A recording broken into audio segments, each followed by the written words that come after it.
So in one of my recent videos, someone called me the Bob Ross of nightreign. I'm not sure if it's my voice or what, but I appreciate the comment. But Bob Ross is here to tell you, I appreciate you guys getting me to 100 subscribers. Hopefully we're just getting started. I'm going to continue the grind, and I hope y'all are here with me. Just want to say a big thank you for everyone who got me here, for all the likes and comments, for anybody watching my videos. It means a lot to me. As a thank you for that, I'm going to be doing a giveaway to one of my subscribers. The way it's going to work is I'm going to post this video. To enter in for the giveaway, you just have to leave a like, you have to be subbed, and you have to leave a comment. That's pretty simple. If you do that, you're going to be entered to win $50. I'm going to be giving $50 away at the end of a week. I'm going to give the video a week's time so people can watch it, comment, like, sub, hopefully. And whoever's there for it, I'm going to put them in a random drawing thing. I might do it on a video. That way you can see that it's all legit. And we're going to give that $50 away. But I appreciate the heck out of you all joining me. It means the world. And without further ado, let's get into some rankings. So today's video is going to be about ranking each of the Nightfarers based on how would I feel about it if my teammates were to pick these characters in the later depths. So Deep 4, matchmaking in Deep 5. How happy am I when we're doing the character selection screen? How happy am I if I see you picking each character? That's the premise behind it. We know not all characters are created equal. Some are better than others, and some kind of suffer in the later depths a little bit more than others. So, without further ado, let's get into it. So first off the rip, we've got Duchess, the queen of the restage. Yeah, so anytime I see one of these people picking her in later depths, I'm very happy to have her as my teammate. She's going to do a lot of damage on her own. She's high dex, high int character, so a lot of things in the game do a lot of damage in her hands. So restage is a huge part of why I love having her as a teammate, because if I'm dealing good damage, restage. If she's dealing good damage, you guessed it, restage. She's got a great dodge. Most players that are playing later depths, most of the time, are able to dodge well. And then, of course, you've got her ultimate, where she makes herself and the rest of the team invisible. They can just go in doing a ton of damage. Also very helpful if you're doing invader camps to be invisible if you happen to have the ult. So, yeah, always happy to have her as a teammate.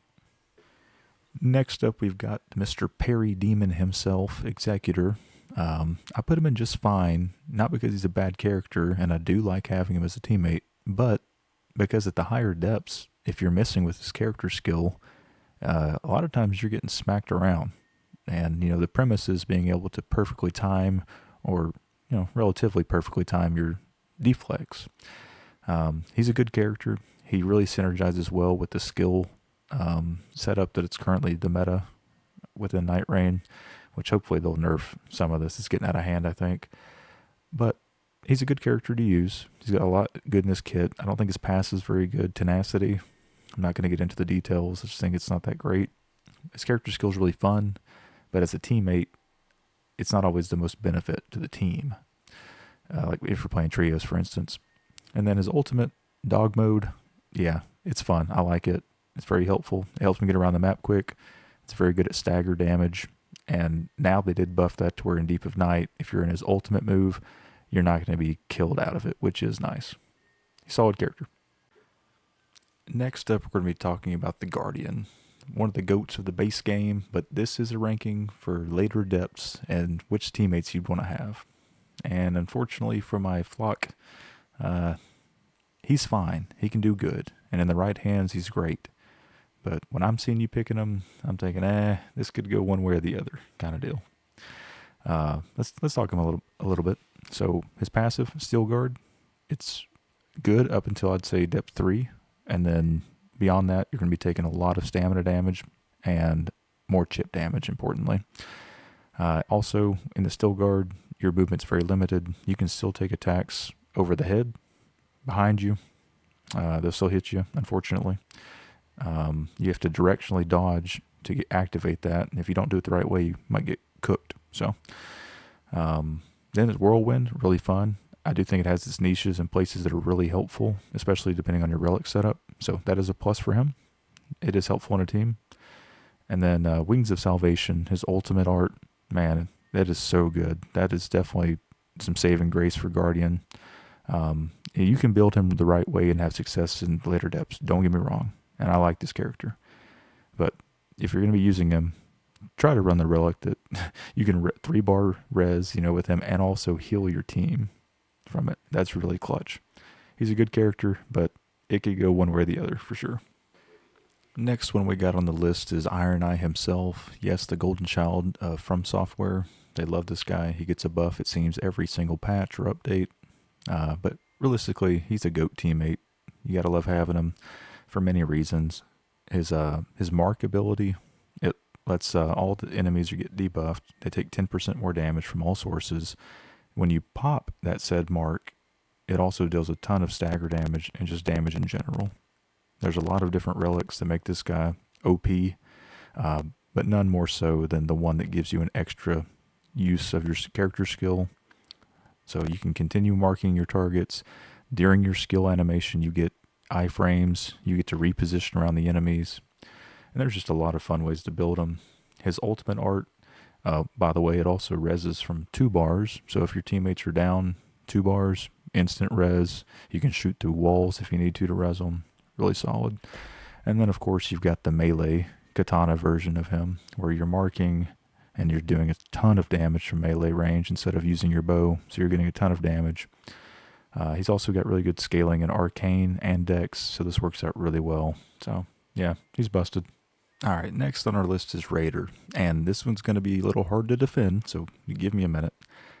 But I think Raider in the later depths requires such a specific type of build structure. It narrows down his playstyle because he likes to take damage and then give it back, right? He's the tank of tanks. And I think in Deep of Night, the further you go, the harder it is, or at least the more narrowing that can be. You do rely on a lot of damage negation perks, which sometimes you find, sometimes you don't. And if you don't, it's going to be a long day, brother. He's also good with like standard attack builds, or charged attack builds. But once again, the later you go and the harder they hit, until you find your damage negation, if you do it all, you're going to be in a bind. So when I see him as a teammate, it's not that I'm upset at all. It's just, I know we're going to have to get this guy some damage negation. So we're always on the lookout for sure. And random trios, you just never know what you're going to get. So let's talk about his kit. Revolves around Retaliate. That's his character skill. It's going to make it to where you cannot die or take a fatal blow when you're in that animation. If anything, it'll take you down to 1 HP. Not bad.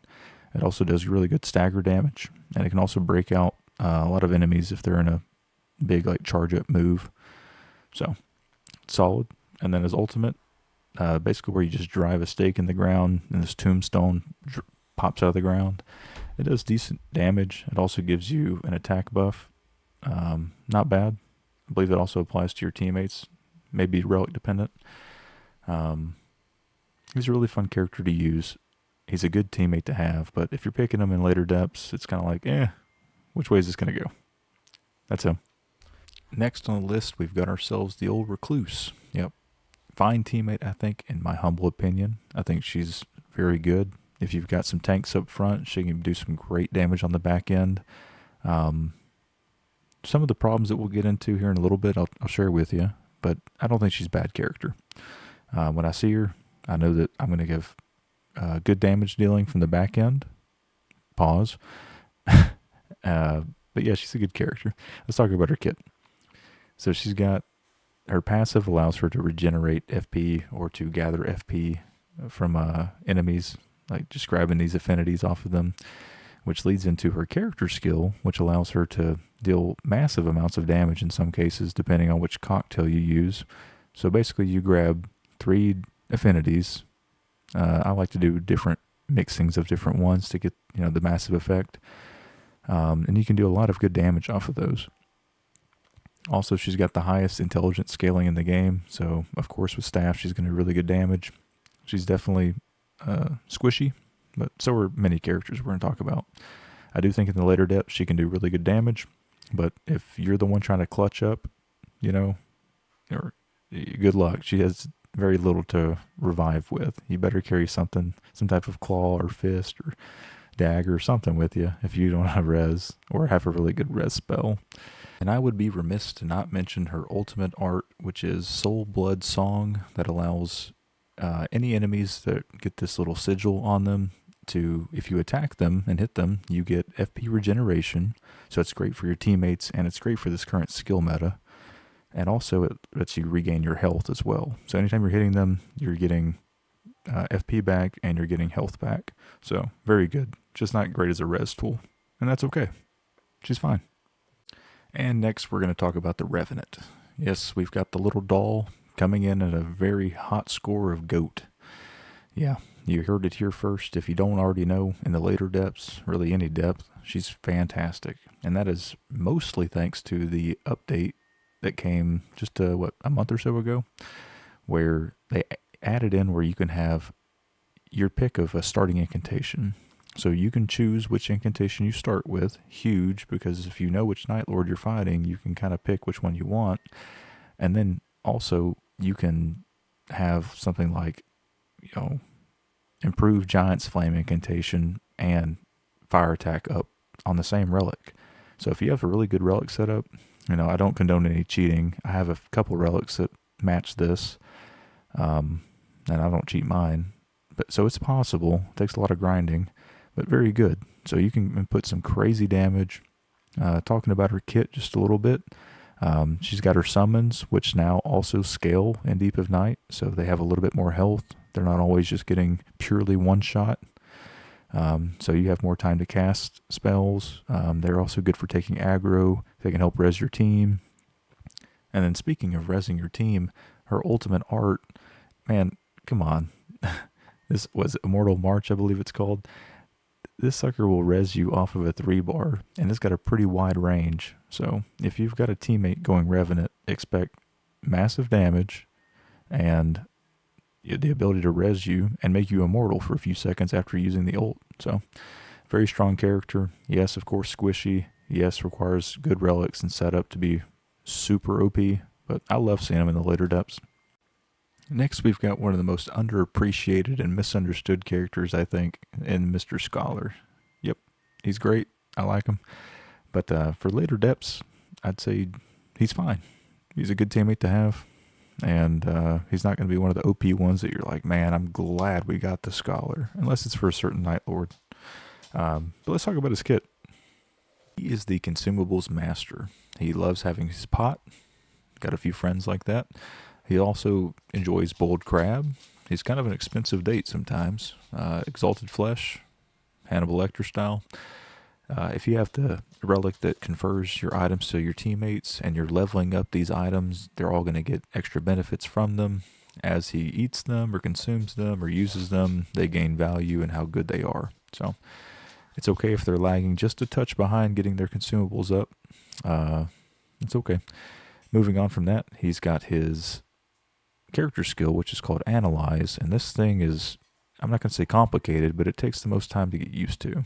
So you either have the choice to debuff the enemy to where they take more damage. There's also relics that he can use that will buff your teammates if you analyze them as well, which is cool. But he's also got this ability to parry enemies and gain stamina recovery as well, all within the same character skill. You just have to choose which side you want to play. I would say he's one of the higher skill characters to use. Of note, he does have a different dodge. I'm not going to call it bad, but it's certainly different. Meaning it's got shorter iframes, but you can do the dodge more quickly. Like most characters can't dodge through Estelle's little ground slam thing, and he can, which is cool.